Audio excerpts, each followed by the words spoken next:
Paul, who is this charming man with you? Showing off her pop knowledge once again, dear Tony. This is Morrissey, lead singer of the Smiths, known for their hit last year, This Charming Man, and more recently for a more successful one called What Difference Does It Make?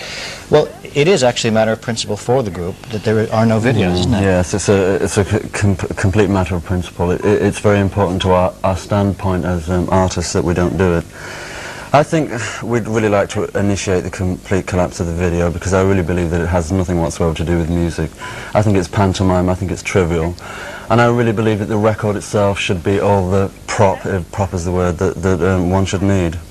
Do you not condone a video as an entertainment vehicle?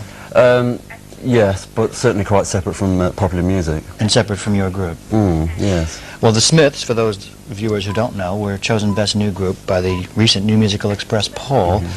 If we were to try to figure out what's new about them that makes them so distinctive, I perhaps would focus on your lyrics. They deal often with love, sometimes forthrightly. So what do you think is new about the group? I think people see the Smiths as being terribly real and terribly down to earth, and I think that's very important because for quite a long time we've had all this candy floss, and I mean it's completely linked with the video.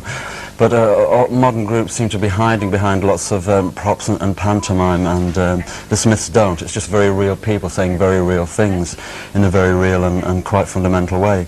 And I always find that the strongest way to say something is in a very basic way and a very forthright way. And certainly... Sorry, Paul, could I just ask a question? I want to say, surely a video is just our contemporary age's method of advertising a record, the same way as a funny coloured label was in the 20s for a jazz record. I think it's a little bit more serious than that, and I think it's a little bit more dangerous than that.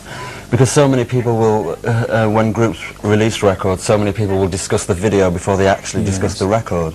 And to me that's dangerous because it simply detracts from what is supposed to be...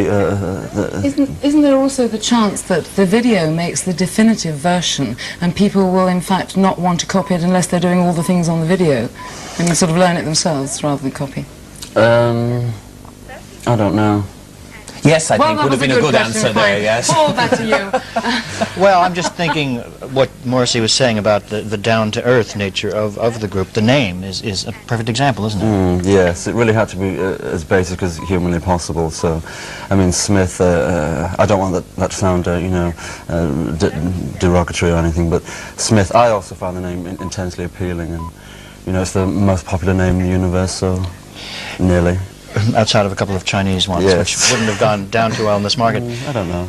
Well, you started with a small label, and you've stayed with Rough Trade Records, despite, I'm sure, possible offers from other larger companies. Now, why have you done that when possibly you might have sold more records otherwise? Well, I really don't think we've done that badly with Rough Trade so far. I mean, there are so many groups who sign with major labels, and it doesn't mean a thing. It doesn't guarantee any degree of success.